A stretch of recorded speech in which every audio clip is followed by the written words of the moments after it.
Hello guys, welcome back to my YouTube channel cricket buddy 05, जहां पे आपको cricketing world के सारे न्यूज़ मिलते हैं हर दिन। तो आज एक नया दिन, एक नया वीडियो और एक नई आईपीएल टीम जो कि है 3 times champion Kolkata night Riders. लेकिन उसके पहले कुछ इंट्रोडक्शन। डिस्क्रिप्शन में लिंक दिया हुआ है इंस्टाग्राम पेज का, व्हाट्सएप चैनल का, जाके वहाँ फॉलो कर लीजिए, क्योंकि जैसे ही वीडियो आती है आपका भाई वहाँ पे आपको मेंशन कर देता है, नोटिफिकेशन दे देता है कि वीडियो आ गई है। वहाँ पे भाई आपका लिंक प्रोवाइड कर देता है वीडियो का वहाँ पे, ताकि आपको आसानी हो वीडियो को देखने में। वहाँ पे आप लिंक पे क्लिक करो, सीधा आप यहाँ पे यूट्यूब पे आ जाओ कि यूट्यूब के वीडियो पे। और यहाँ पे भी एक आसानी होती है कि जैसे आप यूट्यूब के वीडियो पे चैप्टर चल रहता है, आप जिस चैप्टर पे आपको देखना, आप उस पर क्लिक करो, वो चैप्टर पे आप सीधा आ जाते हो। उसके साथ ही ये वीडियो हर दिन सुबह 9 बजे की शेड्यूल रहती है, तो हर दिन सुबह 9 बजे वीडियो लाइव हो जाती है। तो ऑब्वियसली चैनल को लाइक करना है, शेयर करना है, सब्सक्राइब करना है, और don't forget to hit the bell icon, जिससे जैसे ही वीडियो सुबह 9 बजे आएगी आपको पता चल जाएगा कि भाई ने वीडियो डाल दी है। ठीक है, चलिए शुरू करते हैं आज के प्रीव्यू के साथ, जिसका है जो कि टीम है Kolkata night Riders.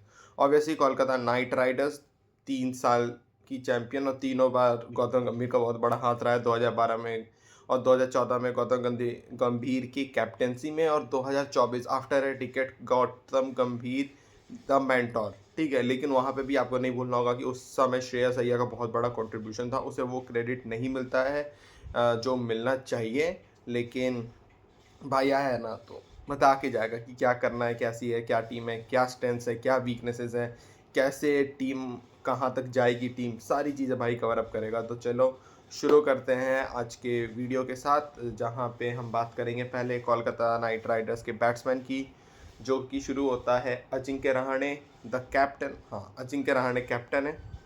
Rinku Singh, Angkrish Raghuvanshi, Manish Pandey, Cameron Green, Finn Allen, Tejasvi Singh, Rahul Tripathi, Tim Seifert and Rovman Powell. तो अब चलिए स्टार्ट ही करते हैं कप्तान साहब से, अजिंक्य रहाणे। मतलब पिछले साल कोलकाता नाइट राइडर्स से सब कुछ कर लिया था, लेकिन कैप्टन लेना ही भूल गए थे। वो एक्सेलरेटर राउंड में जाके अजिंक्य रहाणे को इन्होंने उठाया था बेस प्राइस पे और कैप्टन बनाया था। और काफ़ी अच्छी कह लो या मॉडरेट कह लो, कैप्टनसी अच्छी, मतलब कैप्टनसी ठीक की थी अजिंक्य रहाणे ने। ऑब्वियसली अजिंक्य रहाणे को डोमेस्टिक में कैप्टनसी करने का अनुभव है, मुंबई के लिए उसने कई बार कैप्टनसी की है, और नॉट टू फॉरगेट इंडिया के लिए तो उसने ओडीआई और टेस्ट में कैप्टनसी की है। Not to forget that BGT 2020-2021, जहाँ पे 36 ऑल आउट के बाद रहाणे ने ही टीम को निकाला था।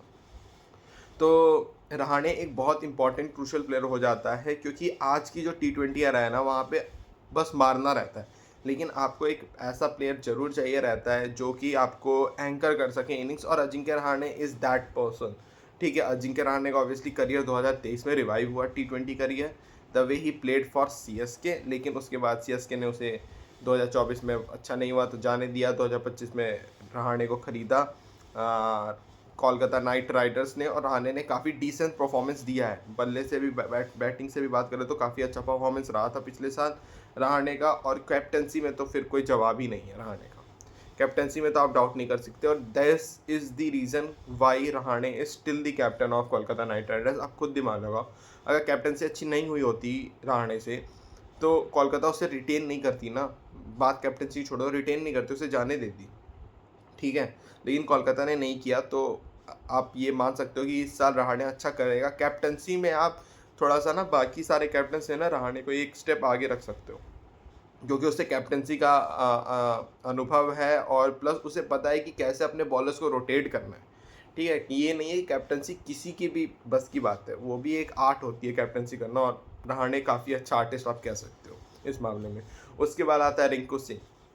भाई इस बंदे के बारे में जितना बोलें उतना कम है, लिटरली जितना बोले उतना कम है। क्योंकि रिंकू सिंह जहाँ पे आता है उसे हमेशा आपको 7, 10, 12 बॉल मिलेगी। और मैं हमेशा से, मतलब आप पुराने वीडियोस में भी देखोगे, जो मैंने हमेशा कहा है ना, 15-20 रन का मार्जिन जो कैप्टन्स आगे प्रेस कॉन्फ्रेंस में बोलते हैं, भाई 15-20 रन का मार्जिन रहेगा, 15-20 रन, वी वे 15-20 रन शॉट। रहा रिंकू सिंह ये चीज़ ही देता है टीम को, 15-20 रन शॉट होने नहीं देता है। वहाँ पे रिंकू सिंह का कंट्रीब्यूशन बहुत हो जाता है। और as far as fielding is concern for Rinku Singh, भाई वो उसका कोई तोड़ नहीं है। वो बंदा है ना, आपको दिखेगा काफ़ी बिजी दिखता है वो फील्ड में भी, ठीक है। और plus Rinku Singh is not just an official और designated finisher, but he can also anchor the innings. अगर आपको याद होगा 2022 में इंडिया वर्सेस अफगानिस्तान का जो मैच था बेंगलुरु में, इंडिया कुछ 30 ऑड रन्स पे 4 विकेट थी। Then Rinku Singh along with Rohit Sharma काफ़ी अच्छा एंकर करके इनिंग्स को ले गया था। 65-70 ऑड रन्स रिंकू ने बनाए थे उस समय। तो आप ये भी कह सकते हो कि अगर अर्ली विकेट्स गिरा तो आप रिंकू सिंह को भेज सकते हो एज अ एंकर करने के लिए भी। तो रिंकू सिंह के अंदर दोनों चीज़ें हैं and this is very important, ठीक है। उसके बाद आता है अंकुश रघुवंशी। अगेन लास्ट ईयर इसका कोई डेजिग्नेटेड पोजीशन नहीं था। सबसे बड़ा प्रॉब्लम यही रहा था कोलकाता नाइट राइडर्स के लिए कि इम्पैक्ट प्लेयर को उन्होंने as an impact player use नहीं किया। कभी वो 3 पे आ जा रहा है, कभी वो 8 पे आ रहा है, कभी वो 5 पे आ रहा है। तो कोई रोल क्लैरिटी नहीं था अंकुश रघुवंशी के अंदर रघुवंशी को लेके, जिस कारण से वो बंदा भी परफॉर्म नहीं कर पाया। उसको भी जैसे नहीं होता, आप इम्पैक्ट प्लेयर का रूल अच्छे से नहीं इस्तेमाल कर पाए। यही चीज़ हुआ था पिछले साल कोलकाता नाइट राइडर्स के साथ कि वो अच्छे से ना अंकुश रघुवंशी को यूज़ ही नहीं कर पाए।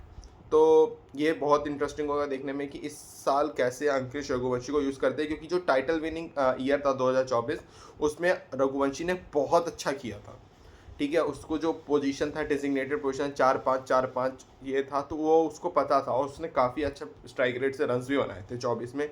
लेकिन 25 में वो चीज़ नहीं पॉसिबल हो पाई थी। तो लेट्स सी कि कैसा रघुवंशी का यूज़ होता है। आई होप सो अच्छे तरीके से यूज़ करेगी कोलकाता इस साल। उसके बाद आता है मनीष पांडे।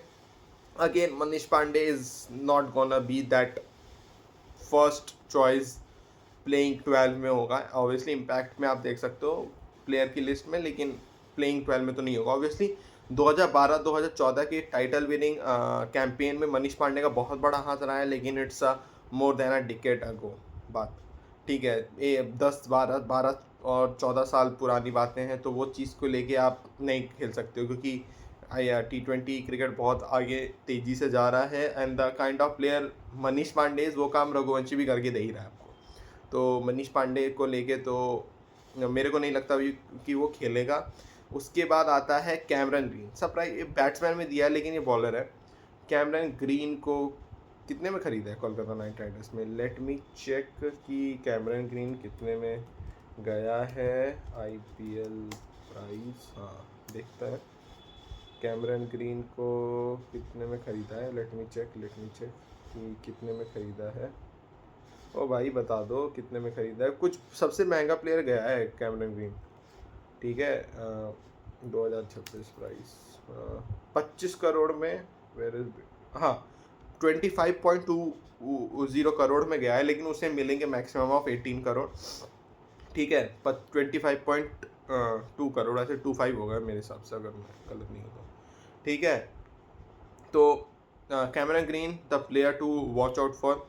और ये चीज़ रहा है कोलकाता के साथ कि यार मेरे को ना गलत लग रहा प्राइसिंग। मैं देख लूँगा बाद में, अभी तो मैं वीडियो रिकॉर्ड कर रहा हूँ तो नहीं देख सकता, मैं देख के बताऊँगा। लेकिन अभी आप 25, ये चीज़ सेम चीज़ गलती इन्होंने पिछले साल वेंकटेश अय्यर के लिए भी की थी। ऑलमोस्ट 24 करोड़ उसको भी दिए थे, 23.75।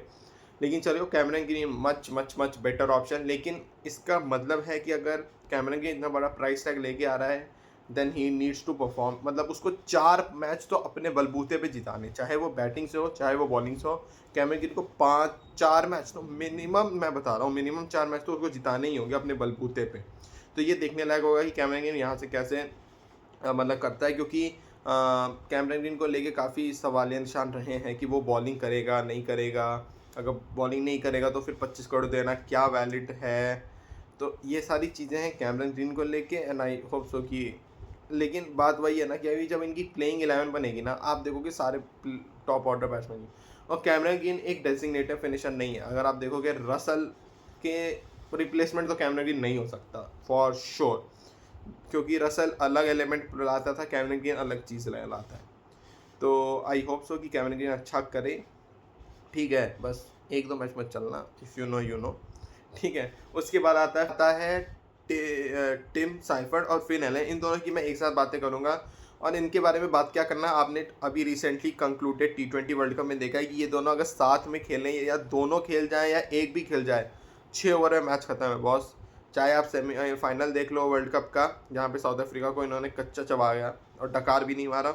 उसके अलावा एक और कोई टीम था एसोसिएट टीम के साथ, ग्रुप स्टेज मैचेस में भी इन्होंने वैसे ही काम किया था, और कोई एक भी चल जाए तो काफ़ी है।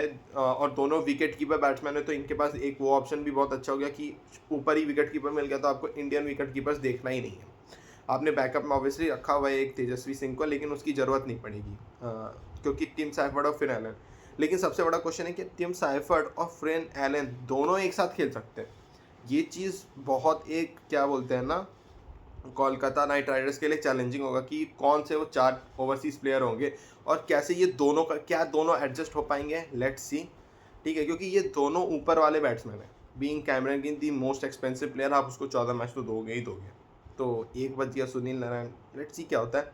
उसके बाद आता है राहुल त्रिपाठी, अगेन बैकअप ही रहेगा राहुल त्रिपाठी भी, उसको भी प्लेइंग 11 या प्लेइंग 12 जो भी कह लो, उसमें शुरू में तो जगह नहीं मिलने वाली है। And then comes the Rovman Powell, ये आप एज अ रिप्लेसमेंट देख सकते हो रसल का, लेकिन प्रॉपर रिप्लेसमेंट ये भी नहीं है because he can not ball. Russell आपको 4 ओवर देता था, ठीक है।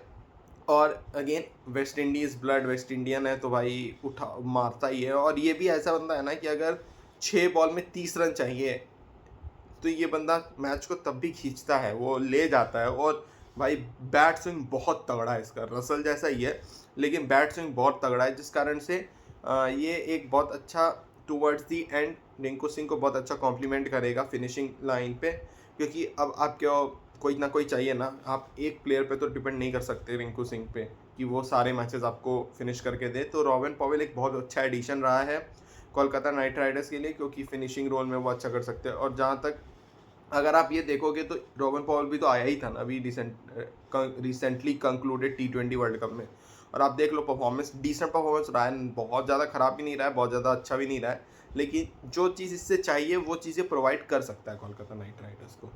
उसके बाद आते हैं ऑलराउंडर्स पे, और एज मैनी एज 5 ऑलराउंडर्स, जो कि अनुकूल रॉय, सार्थक रंजन, दक्ष कमरा, सचिन रविंद्र और रमनदीप सिंह।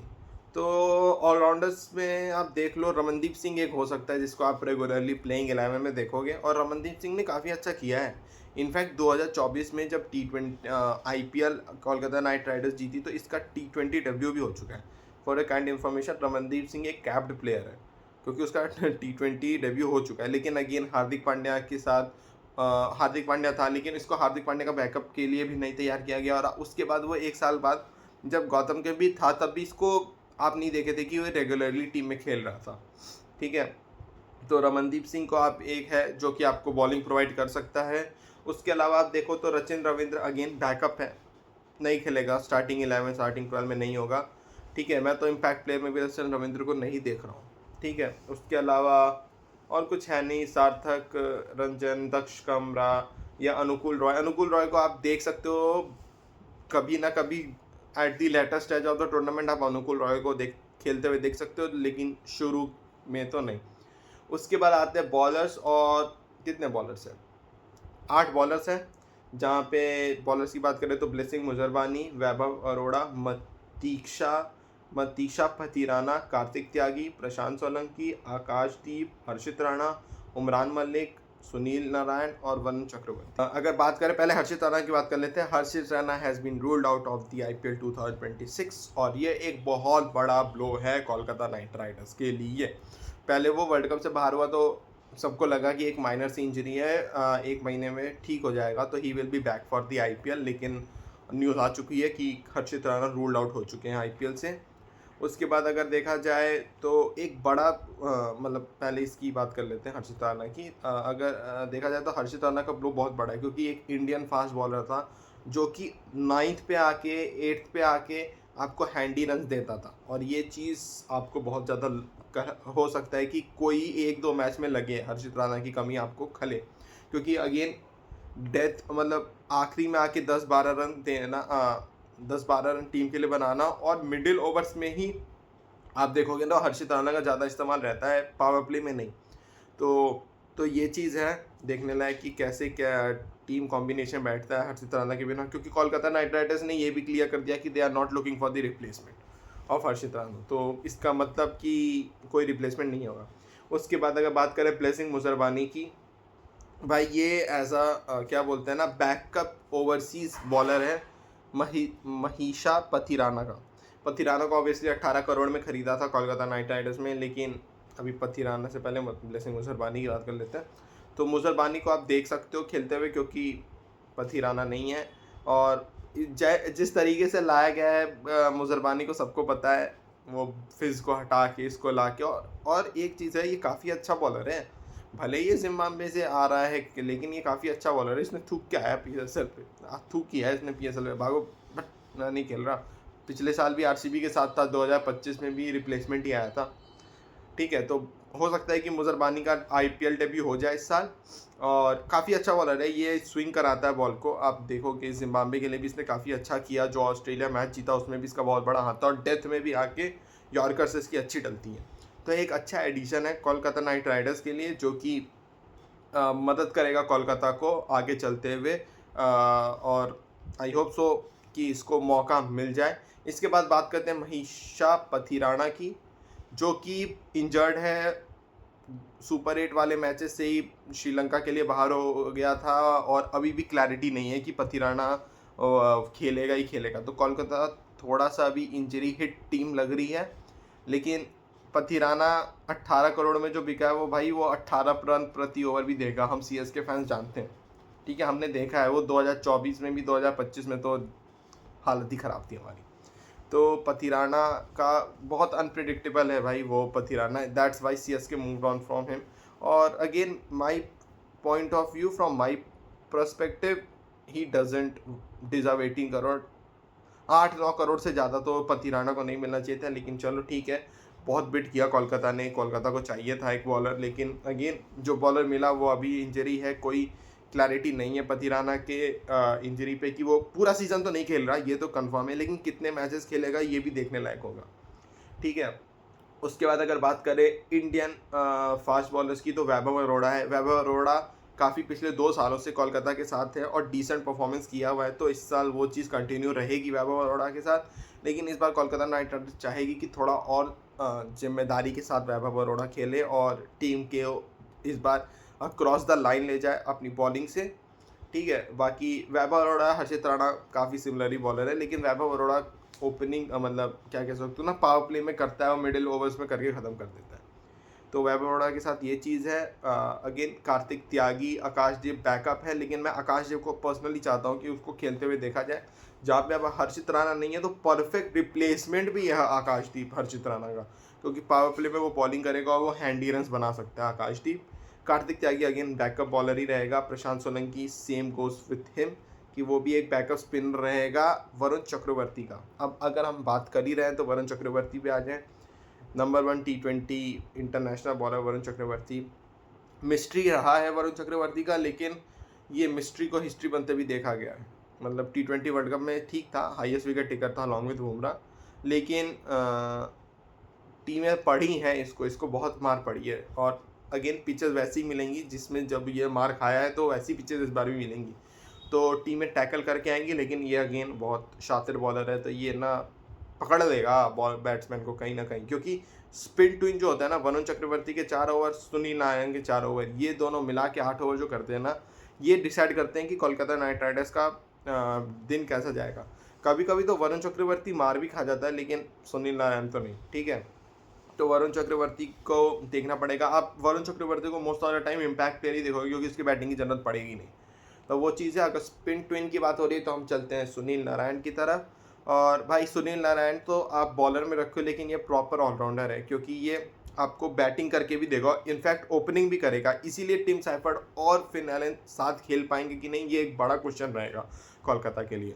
ठीक है, क्योंकि फिर सुनील नारायण की बैटिंग नीचे नहीं कोई काम आती है। सुनील नारायण का जो बॉलिंग है वो भाई सुनील नारायण को कोई नहीं मार पाता है। सुनील नारायण को जो मार पाता था मिस्टर आईपीएल, वो रिटायर हो चुका है, वरना सुनील नारायण को हाथ नहीं पढ़ा जाता है। In fact even after more than 15 years Sunil Narayan को पढ़ना बहुत मुश्किल है टीम्स के लिए। और कॉन्स्टेंटली अब मैच विनर रहा है कोलकाता नाइट राइडर्स के लिए, चाहे बैटिंग से हो चाहे बॉलिंग से हो। तो ये चीज़ रही है सुनील नारायण के साथ। और अगेन कोलकाता ये एक्सपेक्ट करेगी कि वो अपने स्किल्स से कुछ मैचेस कोलकाता को जिताए और प्लेऑफ्स की तरफ ले जाए। उसके बाद बात करते हैं उमरान मलिक की। क्या उमरान मलिक को खेलने मिलेगा, क्योंकि पिछले साल भी एसआरएच के साथ था, ज़्यादा मैचेस नहीं मिले और थोड़ा सा डाउनवर्ड गया है career after that India debut. तो जहाँ तक उमरान मलिक की बात करें ना यार, पेस है लेकिन लाइन लेंथ नहीं है। अगर आपके पास स्पेस है तब भी आप 10 की इकनॉमी से मार खा रहे हो तो कोई फ़ायदा नहीं है ना। ये चीज़ में आप मयंक यादव को ज़्यादा प्रेफर करते हो, क्योंकि उसके पास लाइन लेंथ भी बढ़िया है, प्लस इंजरी भी रही है, इंजरीज भी काफ़ी हर्ट की हैं उमरान मलिक को, काफ़ी सेटबैक दिए हैं। लेकिन लेट्स सी कि उमरान मलिक को क्या मौका मिलता है, और अगर मौका मिलता है तो कितना मौका मिलता है और कैसा उमरान मलिक का परफॉर्मेंस रहता है। इसी के साथ स्क्वाड का तो पूरा रिव्यू हो चुका है, लेकिन अब हम चलते हैं कि क्या फिक्सचर्स हैं कोलकाता के। ठीक है, उनको पहला मैच खेलना है मुंबई इंडियंस के साथ, जिनके साथ उनका रिकॉर्ड बेहद ख़राब है, मतलब one of the worst records head to head में, जो कि 29 मार्च को संडे का शाम में Mumbai Indians versus Kolkata night Riders Wankhede में। उसके बाद 2 अप्रैल को ईडन गार्डन्स में कोलकाता नाइट राइडर्स का मैच होगा सनराइजर हैदराबाद से। फिर 6 तारीख को ईडन में ही है पंजाब किंग्स के साथ, और 9 तारीख को ईडन में ही है लखनऊ सुपर जायंट्स के साथ। तो कोलकाता का बहुत अच्छा है कि पहले 4 मैचेस में से पहले 4 में से 3 उनको होम मैचेस हैं, तो ये चीज़ अगेन कोलकाता को होम मैचेस जीतनी पड़ेंगी ईडन पे। बाकी अगर उसके बाद हम बात करें कब जीता था, ऑब्वियसली मैंने बता दिया था शुरू में ही वीडियो के कि 2012, 2014 और 2024। लेकिन क्या इस बार भी जीत पाएगी, लेट्स सी कि कैसे होता है। होम ग्राउंड एक ही इनका होम ग्राउंड होने वाला है शायद, क्योंकि बंगाल में भी इलेक्शंस तो हो सकता है कि रांची इनका सेकंड होम ग्राउंड बने कुछ मैचेस के लिए। लेकिन अभी जब पूरी शेड्यूल आएगी, जो rest of the remaining schedule आएगी, तो पता चल जाएगा कि होम ग्राउंड का क्या सीन है। उसके बाद अगर स्ट्रेंथ की बात करें ना, तो कोलकाता की स्ट्रेंथ हमेशा से उनकी बॉलिंग रही है, क्योंकि आप बॉलर्स में देख लो तो सुनील नारायण स्पिन ट्विन, सुनील नारायण वरुण चक्रवर्ती के 8 ओवर्स। उसके बाद आप ये रख लो कि महीशा पथिराणा या ब्लेसिंग मुजरवानी, दोनों में से जो भी खेलता है उसके 4 ओवर्स फिक्स है। फिर अगर आपको बाकी देखना, आकाशदीप हो गया, रमनदीप है आपके पास, फिर कैमरन ग्रीन है, तो ऑब्वियसली ये 5-6 ऑप्शंस हैं, प्लस आपका इम्पैक्ट प्लेयर का रूल आता है। तो स्ट्रेंथ काफ़ी अच्छी है, मतलब स्ट्रेंथ ऑब्वियसली से बैटिंग इनकी रहेगी again this year also, sorry bowling रहेगी दिस ईयर ऑल्सो। लेकिन हर्षित राणा का नहीं रहना है, एक थोड़ा सा सेटबैक इनको ज़रूर देता है, लेकिन ये मैनेज कर लेंगे, इनके पास अच्छा इंडियन कोर है, तो ये मैनेज कर लेंगे बॉलिंग कैसे भी करके। लेकिन अगर वीकनेस की बात करें तो too many batsman of top order, top 3 में खेलने वाले बहुत बैट्समैन हैं। रहाणे हो गया, टिम सैफर्ड हो गया, फिन एलन हो गया, रचिन हो गया, ऑब्वियसली रचिन को तो मैं नहीं देख रहा पहले फर्स्ट 11 में। कैमरन ग्रीन हो गया, मैं बात कर रहा था, अब मैं कैमरन ग्रीन की यहाँ पे थोड़ा सा इन डेप्थ बात करूँगा, क्यों मैं कह रहा हूँ कि वो रसल का नहीं था। फिर आप कह लो रमनदीप जो, चलो आप नीचे खिला सकते हो, राहुल त्रिपाठी भी ऊपर का ही हो गया, रहाणे हो गया, ठीक है। अब मैं कैमरन की क्यों बात कर रहा हूँ, आप कैमरन ग्रीन को देखो कहीं पे भी, चाहे वो जब मुंबई के लिए खेला, चाहे वो जब आरसीबी के लिए खेला, वो टॉप 3 या टॉप 4 में खेला है। और यहाँ पे तो टॉप 4 में तो जगह ही नहीं है, जगह ही नहीं है टॉप 4 में। जो पहला पोजीशन जो खाली होता है वो 5वां होता है, और 5th पोजीशन पे अगर आप ये खिला रहे हो, 6 पे रिंकू आ जाएगा, 7 पे रमनदीप आ जाएगा, तो फिर तो आप फिनिशर का रोल एक्सपेक्ट कर रहे हो ना कैमरन ग्रीन से, जो कि नहीं कर सकता। अगर जैसे रसल था भाई, 15 बॉल में 50 बना सकता था, वो 15 बॉल में 50 चाहिए तो वो चेस कर जाएगा अकेले दम पे। ये चीज़ कैमरन ग्रीन के साथ आप नहीं एसोशिएट करते हो, यही चीज़ आप रोवन पॉवेल के साथ एसोशिएट करते हो, ठीक है। तो ये चीज़ है कि इनकी वीकनेस जो इनकी बैटिंग रहेगी, बैटिंग ऑर्डर रहेगा, और बैटिंग रहने वाली है कि अगर इनकी बैटिंग अच्छी चल गई तो बॉलिंग रोक लेगी, अगर बैटिंग अच्छी नहीं चली तो फिर तो बॉलर्स कितना भी कोशिश करें नहीं रुकेगा। उसके बाद कहाँ पे ख़त्म कर रही है टीम, ये एक बहुत बड़ा ना चीज़ है जो मेरे को प्रेडिक्ट करना रहता है। Middle of the points table, मैं कोलकाता को टॉप 4 में अगेन इस साल भी नहीं देख रहा हूँ, जस्ट बिकॉज कि थोड़ा सा ना है यार, थोड़ा सा दिक्कत इनके बैटिंग को लेके है, तो मैं कोलकाता को टॉप 4 में नहीं देख रहा। या आप कह सकते हो ना 5-6 middle of the points table, 4-5 again ये उन्हीं की तरह रहेगा, जो एक कौन सी टीम का मैंने बोला भी था ना, उनकी तरह ही रहेगा कि 4-5 पे कोलकाता ख़त्म करेगी ये सीज़न।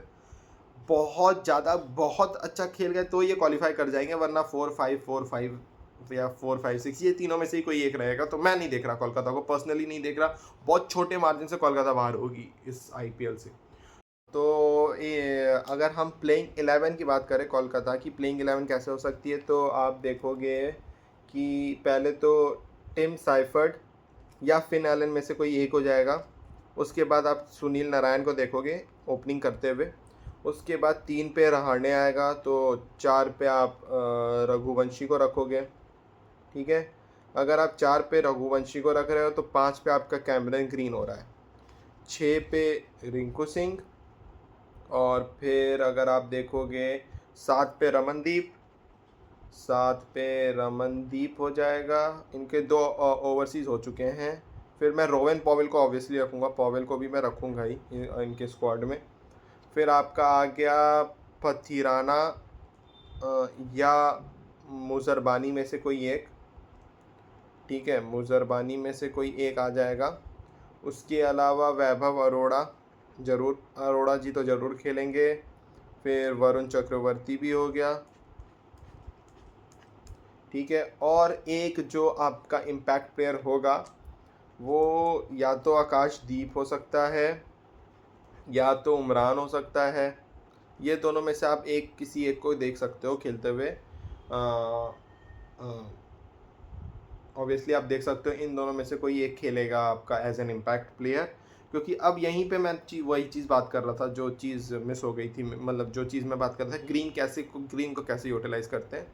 तो इसी के साथ तो ये चीज़ है। बाकी thank you so much for watching this video. Do like, comment, share and subscribe the channel. Bell icon दबा दीजिए कि जैसे ही वीडियो आएगा आपको पता चल जाएगा कि भाई ने वीडियो डाल दी है। उसके अलावा डिस्क्रिप्शन में लिंक दिया हुआ है इंस्टाग्राम का, व्हाट्सएप का, जाके फॉलो कर लीजिए, क्योंकि जैसे ही वीडियो आती है भाई आपको बता देता है वहाँ पे।